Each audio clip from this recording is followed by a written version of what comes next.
Greetings, dearest Remnant. This is part 2 of the video that I ended a bit abruptly last time. So let me try and continue here in a structured way. I just want to begin with the greeting to all of you and praying that Yahuwah's blessing and protection be with each and every one of you. And we pray that those of you who are not redeemed seek deliverance and accept faith in Yeshua and the truth of Yahuwah's Torah.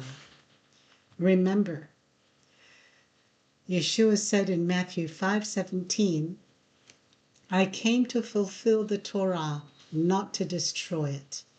Time is short, for as prophesied in 4 Ezra 16 verse 52, for yet a little, and iniquity shall be taken away out of the earth, and righteousness shall reign.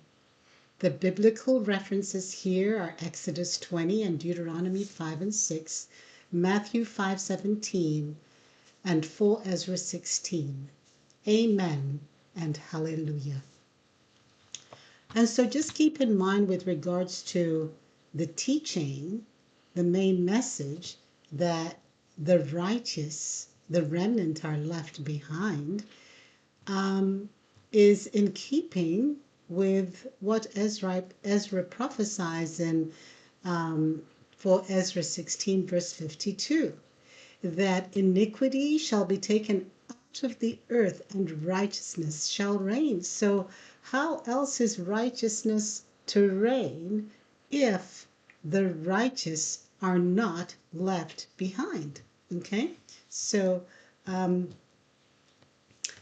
part 1 of this end time series, I started teaching about just that, about the remnant being left behind. And I didn't yet get into humanity being in a stupor, but I plan to hopefully get to that in this video.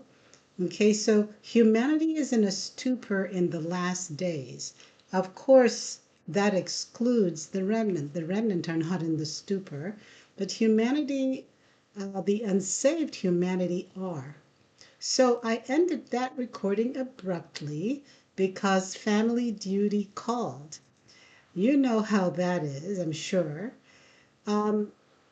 So I want to continue this teaching by rereading or starting from the beginning of 4 Ezra 13, verse 25 to 52. These verses tell us what to expect when Yeshua's Principate is revealed at the end of the little season. We are right in the window of the momentous change, transitioning from the era of wickedness to the age of righteousness, which essentially is crossing from the mortal realm into the eternal realm. So in 4 Ezra chapter 13, verse 25 to 52, it is written, whereas you saw a man coming up from the midst of the sea, the same is he whom El Elyon has kept a great season, which by his own self shall deliver his creation, and he shall order them that are left behind. Meaning, Yeshua will order them or have authority over or govern those who are left behind. So that is what we'll be looking forward to when Yeshua's Principate is revealed. So Ezra continues, behold, the days come when El Elyon will begin to deliver them that are upon the earth, and he shall come to the astonishment of them who dwell on the earth. Why are people astonished when Yeshua HaMashiach, who is our Yahuwah Adonai, why are people astonished when he arrives? Because they have not been attentive to the Holy Scriptures and prophecies of the last days. They are too prideful to keep Yahuwah's commandments. Instead, they follow the doctrines of men, and they have been brainwashed into thinking that Yahuwah's truth is nothing more than mythology. For that reason, they do not believe it's the last days, and they definitely do not believe that Mashiach's kingdom is about to be revealed. Ezra continues, "And then shall my son be declared, whom you saw as a man ascending from the sea. But he shall stand upon the top of Mount Sion, and Sion shall come and shall be showed to all men, being prepared and built like as you saw the hill graven without hands. And this my son shall rebuke the wicked inventions of those nations, which for their wicked life are fallen into the tempest." And I believe that's where the previous video ended. So we continue here with, Ezra's prophecy. "And shall lay before them their evil thoughts." Okay, so Yah was saying that his son, Yeshua, will lay before the wicked nations their evil thoughts and the torments wherewith they shall begin to be tormented, which are like unto a flame. And he shall destroy them without labor, but by the Torah, which is like unto me. Meaning here that the torments are like a flame. And this flame from Yeshua's mouth is a metaphor for torments. The fire is both actual flames and also various forms of torment. And note that Yeshua does not use weapons. He uses supernatural power. And we also saw that in Ezekiel 39, that the weapons of Gog are burned, but they're not burned with a fire or flames in the conventional way, not with sticks and matches, but it's of a supernatural nature. Okay? So Ezra continues, "But those that be left behind of your people are they that are found within my borders. Now, when he destroys the multitude of the nations that are gathered together, he shall defend his people that remain, and shall show them great wonders." So again, the people of Yahuwah remain. They are left behind, not alone, okay, not destitute and abandoned, but they remain behind, okay, after the the multitude of the nations are destroyed. Okay, so the words "within my borders" could mean a specific place to which the chosen will be placed for protection. This must be the location or temporary holding place into which the wheat, the remnant who are left behind, are gathered by the angels into the barn after the tares are burned. So Ezra continues, "Then I, Ezra, said, O Yahweh Adonai, show me this. Wherefore have I seen the man coming up from the midst of the sea? And he said to me, like as you can neither seek out nor know the things that are in the deep of the sea, even so can no man upon earth see my son, nor those that be with him, but in the daytime." And so it looks like we will see the Son of Yahuwah, our Yeshua HaMashiach, in the daytime. Not sure if the phrase "in the daytime" has a metaphoric meaning or if it's literal. Maybe it means that we will only see Yeshua when it is obvious that it is him we are looking at. Otherwise, we won't recognize him. Or it might mean we will see him once the barrier between the mortal realm and the eternal realm is completely removed. Time will tell, dear remnant. Also, these verses tell us that Yeshua's arrival on the earth will be a surprise. It will be unexpected on the day it happens. We, as his followers, know the hour of his arrival is coming very soon. But we don't know exactly what day, but we are ready. For those who reject Yeshua, it is written in Matthew 23, verse 36 to 51, Yeshua will come as a thief in the night. Those who are not watching and waiting will be taken by surprise, because they are too preoccupied with the things of a vanishing earth. They are as in the days of Noah, eating and drinking, marrying and being given in marriage. Also in these verses, we're told that Yeshua will stand on Mount Zion. Where is Mount Zion?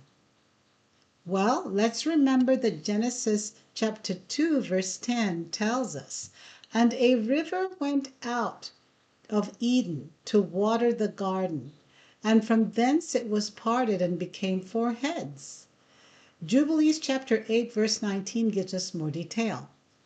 And he knew that the Garden of Eden is the Holy of Holies and the dwelling of Yahuah, and Mount Sinai the center of the desert, and Mount Zion the center of the navel of the earth. These 3 were created as holy places, facing each other. And so, dear remnant, where Mount Zion, okay, so I was interrupted, but continuing. And so, dear remnant, where Mount Zion is, so is Mount Sinai and the Garden of Eden. All are at the center of the navel of the earth, which is the North Pole, and they face each other, according to Jubilees chapter 8, verse 19. The YouTube video by Alpha Talks explains the navel of the earth is the North Pole. This video includes maps and various illustrations, which together with Bible verses provide convincing evidence that since the navel of the earth is the North Pole, then the Garden of Eden, Mount Zion, and the holy city Jerusalem, which is the location of the camp of the saints, is in the or are in the North Pole. I have previously mentioned this in past videos, but it's important to mention it here again. These locations are hidden from us, but when the barrier or veil between the realms is removed, they will become visible. Maybe only some people will see them. I think that is the case, and I'll explain more about that in a future video. Okay, so the link to the Alpha Talks video is in the description box, and it's titled Mount Zion, the Holy Mountain. So also in 4 Ezra 13, we read that Yeshua will stand upon the top of Mount Zion, and Zion shall come and shall be showed to all men. Dear remnant, this is a very important prophecy. These verses are telling us what we can expect to see with our own eyes when Yeshua's principate or kingdom is revealed to us as we approach the end of time. This verse is telling us that we will see Yeshua standing upon Mount Zion, which is in the North Pole, and that Mount Zion will come and be shown to all men. And so there is a way in which Mount Zion will come, possibly meaning it will be moving, perhaps suspended in the air, and that all men will be shown Mount Zion. It is a mystery how that will happen, but we just need to stay tuned into Yeshua through prayer, and if you can, try fasting as well to increase the strength and presence of the power of the Holy Spirit within you. For Ezra chapter 16, verse 18 to 28, describes Yahuah visiting the earth at the end of time. the tribulation, and the wonders that those who remain or are left behind will see. Okay, so here are the verses. And Yahuwah said, behold, the days come when that I will begin to draw nigh and to visit them that dwell upon the earth, and will begin to make inquisition of them, what they be that have hurt unjustly with their unrighteousness, and when the affliction of Sion shall be fulfilled, and when the world shall begin to vanish away, and when the world that shall begin to vanish away shall be finished, then will I show these tokens. So these verses are about the judgment of the unrighteous, which happens when, at the end of time, when Yahuwah visits the earth, and the earth begins to vanish away. Okay, so the judgment is happening at this time. The earth and its unrighteousness starts to vanish away. Okay, so very clear timestamps that verify Ezra is prophesying about the very end of time, the very end of an age, or the very end of the last earthly age, is that the world is vanishing. The world will be finished, and the affliction of Sion is completed. Sion is spiritual Israel, the redeemed, the righteous, the remnant. So these verses tell us that their affliction is fulfilled, it's completed.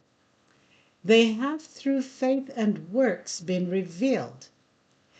This is not a genetic Israel. It is a spiritual Israel. When Yahuwah visits the earth, he will question or make inquisition or judge the unrighteous concerning their unrighteous actions. When he visits the world and its vanishing away, he will show tokens, which are symbols, emblems, and signs. The prophecy continues. The Sephirim, which are books, shall be opened before the expanse, and they shall see altogether. Okay, so here the Sephirim are a token, a sign that Yahuwah shows before the expanse or the heavens when he visits the earth. Again, the expanse is the heavens. Okay, and then it is written, and they shall see together. And what this means is everyone will see the Sephirim opened before the heavens together. Okay, so the prophecy continues. And the children of a year old shall speak with their voices. The women with child shall bring forth untimely children of 3 or 4 months old, and they shall live and be raised up. So the Sephirim reveal the unrighteous acts that have been committed. The state of our children is a major sign of unrighteousness at the end of time. When our children are no longer like children, and their behavior is too advanced for their age, when fetuses of a few months can survive outside the womb, the end is near. This calls to mind recent injections and the transhuman agenda, as well as incubator babies of the early 20th century who were on display or even sold at world fairs. A former Freemason, Guy Anderson, reveals that within Freemasonry, they know that so-called Tartaria was the millennial reign of Yeshua, and that the timeline was altered, and that we are in Satan's little season.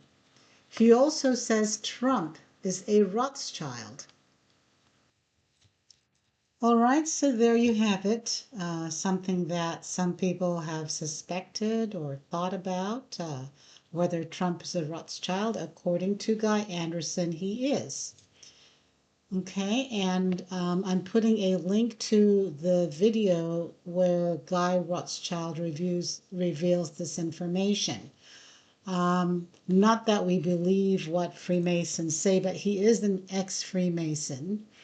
and he actually doesn't seem to believe in Yeshua as the son of Yahuah. He believes more in the Epic of Gilgamesh and things like this rather than in the Holy Scriptures. But he is saying that, according to Freemasons, uh, Tartaria was actually the millennial reign of Yeshua, and that is why the Freemasons had to cover it up, and that we are in Satan's little season. So this is actually of interest, of great interest. Okay, so take a look at that video. You may find it interesting. All right, so Ezra continues. Suddenly shall the sown places appear unsown. The full storehouses shall suddenly be found empty, and the shofar shall give a sound, which when every man hears, they shall suddenly be afraid. So the unrighteous caused and were also judged by tribulations, including famine. There already is artificial scarcity in the form of inflation and tariff taxes here in the United States. The shofar is a trumpet. I believe the word shofar in this verse signifies that the end of the age occurs at the time of the Feast of Trumpets, or Rosh Hashanah, which this month is between mid to late September, depending on the calendar being used. I actually just observed Rosh Hashanah this past week, Feast of Trumpets. As you know, this is the window of time that I determined is the end of Satan's little season, based on Daniel's timeline of 1,290 days. And I had actually calculated the end to be around the 27th of September, which is right at the Yom Kippur, which is the feast of the Day of Atonement. Okay, so we are in prayer and watching and waiting, dear remnant. Ezra continues, at that time shall friends fight one against another, like enemies, and the earth shall stand in fear with those that dwell therein. The springs of the fountain shall stand still, and in 3 hours they shall not run. So this may signify a chilling silence or calm before the final turbulent storm and change. In 2 Baruch, Yah gives Baruch a sign of the last days, which is time speeds up.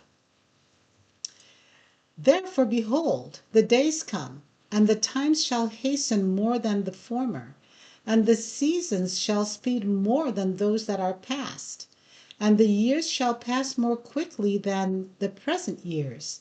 Therefore have I now taken away Zion, that I may more speedily visit the world in its season. Dear remnant, many are speaking of the strange phenomenon of time literally speeding exponentially each day, month, season, and year, passing faster than before. It's all over social media, reported by followers of Yeshua and also by those who are not. Even the young, for whom time normally goes slow, like when I was young, the days went, reasonable pace, pretty slow. Now they're noticeably faster and getting faster with each year. Okay, so even the young notice this. Every age group notices this. Here Yah also says that he has taken away Zion that he may more speedily visit the world in its season. This is a mysterious verse. Here it is likely is referring to the holy mountain Zion, which alternative historians are saying could be Black Rock in the North Pole. Now, Black Rock seems to be submerged underwater, or mostly submerged underwater. Maybe that is why Yahuwah says he has taken away Zion. Okay. In 2 Baruch chapter 23, verse 3 to 6, Yahuwah is speaking with Baruch about those who have passed away, the fall of Adam, the fate of his descendants who are numbered, and for whom places are prepared in the afterlife. For as you, Baruch, have not forgotten the people who now are, okay, for as you, Baruch, have not forgotten the people who now are, and those who have passed away, so I, Yahuwah, remember those who are appointed to come. Because when Adam sinned and death was decreed against those who should be born, then the multitude of those who should be born were numbered. And for that number a place was prepared where the living might dwell and the dead might be guarded. And again, it is given to you to hear what things are to come after these times. For behold, the days come when the Sepharim or books shall be opened, in which are written the sins of all those who have sinned, again also the treasuries in which the righteousness of all those who have been righteous in creation is gathered. For it shall come to pass at that time that you shall see, and the many that are with you, the long suffering of El Elyon Yahuwah, which has been throughout all generations, who has been long suffering towards all who are born, alike those who sin and those who are righteous. So Yahuwah has been long suffering for all of us, whether we are righteous or unrighteous. In the next verses, Baruch asks Yahuwah when he will visit his works upon the enemy. And Yahuwah responds telling him what the key sign to look for that the end has come is. Yahuwah tells Baruch, you, Baruch, shall be preserved till that time, till that sign which El Elyon will work for the inhabitants of the earth in the end of days. This therefore shall be the sign, when a stupor shall seize the inhabitants of the earth, and they shall fall into many tribulations, and again when they shall fall into great torments. And so, dear remnant, the highlights of these verses are that every soul born since the time of Adam was numbered. All sins and righteous actions are recorded in the Sepharim. Yahuwah has been patient and long-suffering with the righteous and the sinners. And the key sign of the end days, when Yahuwah shall visit the earth, is when a stupor seizes the inhabitants of the earth. And this also signifies that Yahuwah's long-suffering is over. The judgments are upon the earth. When the inhabitants of the earth are in a stupor, the end is here. That means, dear remnant, the end is actually here. Clearly, the inhabitants of the earth are in a stupor right now. And since when has this happened? Well, first let's define what a stupor is. It's reduced sensibility or consciousness.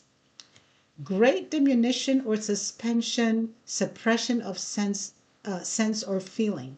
Intellectual insensibility, moral stupidity, heedlessness, or inattention to one's own interests. Key example, people can't tell that it is in their interest to seek salvation through our Redeemer, Yeshua HaMashiach. That is why the multitudes perish. People can't even tell that there's something wrong with our history. And with records that tell us in the 1800s, when people lived in cabins and their transport was horse and buggy, they somehow built architectural marvels 500 feet high, with walls 12 feet thick and slabs of stone that weighed 100,000 pounds. People hear this and they kind of tune out. It's conflicting too much with the paradigm or with something they're trying to do right now. I don't know, dear remnant. People don't respond to normal conversation, but only to physical stimulation. And this is often caused by drugs, alcohol, or shock, or of course, social conditioning. There's absence of spontaneous movement, greatly diminished response to stimulation, and impaired consciousness. There is extreme apathy resulting from stress or shock. There is deadening of the mind and sense by shock, narcotics, or intoxicants, poisons, such as a vaccine, dear remnant. I'm sure many of us have experienced interacting with many people around us, even in our own families, who have at least some of these symptoms to varying degrees. Does this not describe the category of people who Ezekiel calls the continually employed? Are these not symptoms of zombification? Did this profound change in humanity marked since 2020? Worse than all this is the reality that, as Yuval Harari put it, humans have become hackable, and humans are targeted by occult technology, voice to skull technologies, which are being wielded as weapons of control by the shadow government. This renders many continually employed.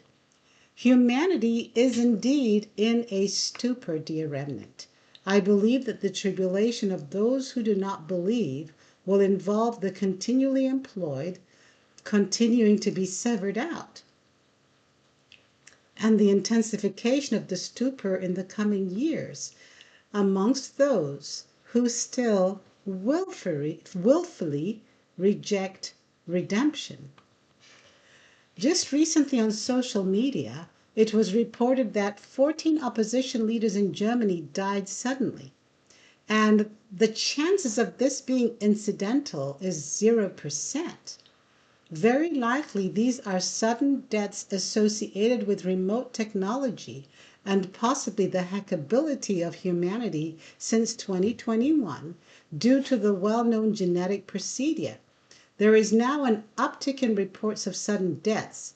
Just today, September 17th, or actually that was a few days ago now, I saw a report on my news webpage that a 14-year-old golfer died suddenly.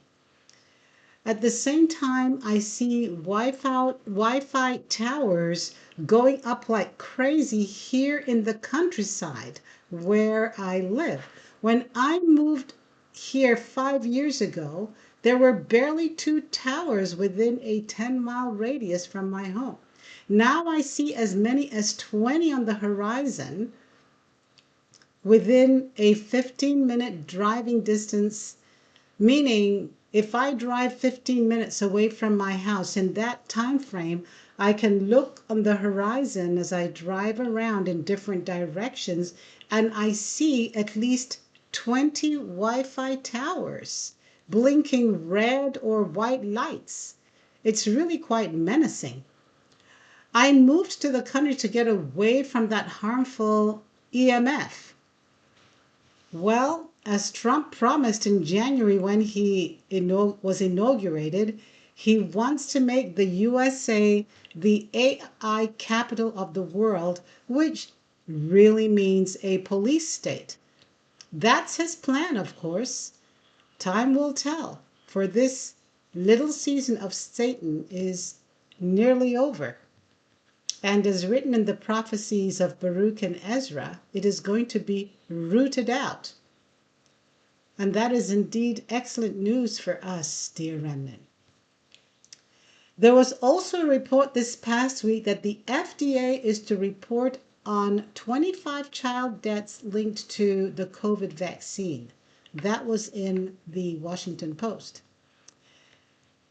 And in the past week, major news networks reported that the CDC panel abandons COVID vaccine recommendations, saying that it's a personal choice. So these changes are very interesting, dear remnant. As Wi-Fi towers go up and the genetic technology has already been administered to about 70 to 80% of the world population, they're putting the brakes on COVID shots and even investigating them. This could be a sign that momentous changes are underway in higher circles, dear remnant. Could it be that the leadership is being replaced as the age transitions into righteousness Time will tell. I firmly state with full trust in the prophecies of Yahuwah's prophets that the age of righteousness is underway. The wicked are definitely fighting this change. We see assaults on free speech happening, but that is probably expected. The wicked are not going out without a fight. Some of them may be changing their tune in an effort to minimize the impact of the consequences of their unrighteous behavior. Okay, the prophecy of Ezra 6, that is, this is full Ezra chapter 6, verse 25, tells us about the remnant during this time of tribulation. We are told that we will escape, we will be delivered. Here are the verses. And of course, the escape should not be seen in terms of the rapture. Whosoever remains, and really keep that in mind, whosoever remains from all these that I have told you shall escape and see my deliverance and the end of your world. And the men that are received shall see it, who have not tasted death from their birth. And the heart of the inhabitants shall be changed to another meaning. For evil shall be put out, and deceit shall be quenched. For as faith it shall flourish. As for faith it shall flourish. Corruption shall be overcome, and the truth, which has been so long without fruit, shall be declared. These verses are precious, dear remnant, and they make it very clear that there will be a remnant who will not see death, who will be delivered, who will remain after all those that have been told. Okay? All the tribulations that will come upon the inhabitants of the world. Whosoever remains from all of that, their heart will be changed, and the truth will prevail. It will flourish. Faith will flourish. And that will mark the end of Satan's little season. You recall the prophecy from Ezra chapter 9, verse 1 to 13 about the remnant in the last days. It seems in these verses, if the remnant are moved to the place Yahuwah calls his land, it seems that in these verses the remnants are moved to the place Yahuwah calls his land, within his borders. This happens after they escape and are delivered from the perils. Okay? They escape through deliverance. Trials and tribulations come upon them, but Yahuwah turns things around in their favor. And that is how they escape. Okay? So the verses in Ezra, for Ezra 9, verses 1 to 13, and these are just some of those verses. And everyone that shall be saved shall be able to escape by his works and by faith, whereby you have believed. Okay? How do you escape? By your works and by faith, not by being snatched out of the world and put somewhere else, at least not initially. First, we have to demonstrate our faith, okay? And we have to follow the commands of Yahuwah. We must perform the expected works, okay? So, through these, we have believed, okay? We have demonstrated our belief, okay? So, the remnant shall thereby be preserved from the said perils. And Yahuwah says, and they shall see my deliverance in my land and within my borders, for I have sanctified them for me from the beginning.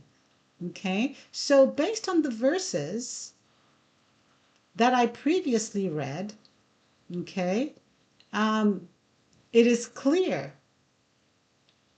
that it is at the end of the perils, the end of the tribulation, not before, that the remnant is moved to a habitation of safety, to a place within Yahuwah's land, within his borders, likely a habitation within or near paradise, which is in the North Pole.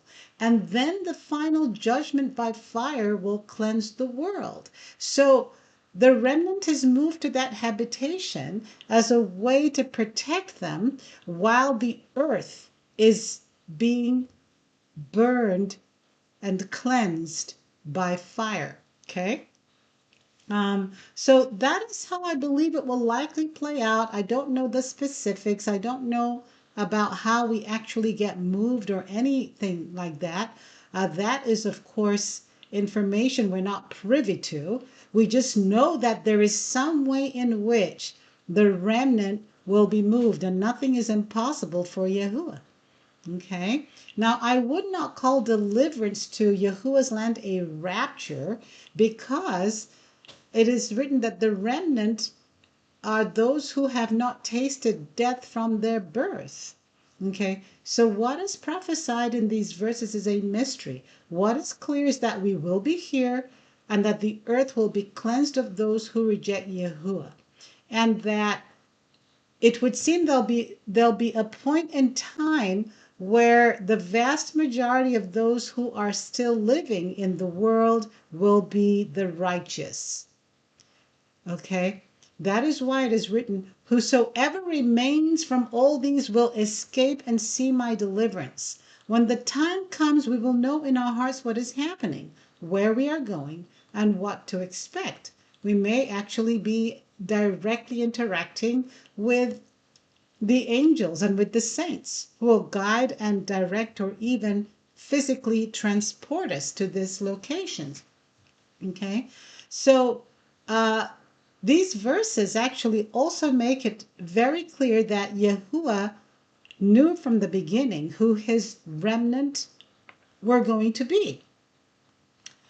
So this shift to the truth make it clear that Yahuwah knows, sorry, that's not what I wanted to say. The shift to the truth has already been happening because Satan's season is ending. This shift will become marked as we move towards the end of September, based on the timeline in Daniel 12. And the process will continue to intensify after that. I believe this will continue for the next 5 years until 2030. And in that time, the majority of the people will ultimately be the righteous. I want to close out today's teaching with the message that the remnant are left behind, because Yahuwah's plan is for the remnant to be protected, delivered, blessed, and ultimately inherit the earth. He plans to protect the righteous even as the tribulation is underway, through deliverance, through turning our situations around in our favor. And in that time, he will be testing our faith. And the testing has already started.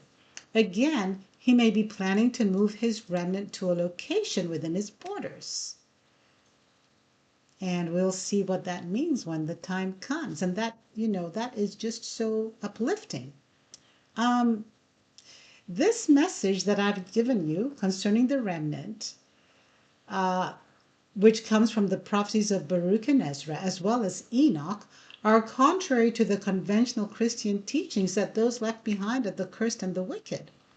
And this is an important message because the false teaching of mainstream Christianity is all over social media at the moment, that the rapture is happening in a matter of days. I believe they have marked September 23rd as being the day of the rapture. That rapture is simply not what the Holy Scriptures prophesy about the very last of the last days that we are in. For we are not approaching Armageddon. Armageddon is in the past. Yeshua's millennial reign has already happened. We are in Satan's little season. A rapture is not prophesied for this time that we're in. Okay? And we see that for the very end of time, the fact that the remnant are left behind is very clear in biblical canon prophecies of Matthew and John, as well as the hidden apocryphal books of Enoch, Ezra, and Baruch, and others as well. Those are just to name some. No words are more clear about this than Enoch, who opened his prophecy with blessings to the elect and righteous. In Enoch chapter 1, verse 1, it is written, "The words of the blessing of Enoch, wherewith he blessed the elect and righteous, who will be living in the day of tribulation, when all the wicked and godless are to be removed." So what we are to expect to see are the wicked and godless being removed from the earth. And okay, and so Enoch continues, and he took up his parable and said, Enoch, a righteous man, whose eyes were opened by Yahuah, saw the vision of the Holy One in the mountains, which the angels showed me. And from them I heard everything, and from them I understood as I saw, but not for this generation, but for a remote one, which is to come. That remote generation Enoch is talking about, dear remnant, is us. We are the remote, very far off generation that Enoch was prophesying about 6,000 years ago. On that uplifting note, let us lift up a prayer of hope and of complete faith in Yahuah. We pray for those who do not believe, who unfortunately, if they're not redeemed, will fall into torments and tribulations without any way to be delivered, because they don't have faith and they don't have works. May the spiritual awakening continue, and may all efforts to further blind humanity to the truth be destroyed. Continue to observe the feast days and Shabbats, dear remnants, as best you can, because these weaken the rights and authorities of the principalities and powers that have oppressed our world. May Yeshua continue to watch over, bless, and protect you all. My love to you all, dear remnant, and to your families. And see you next time. Shalom.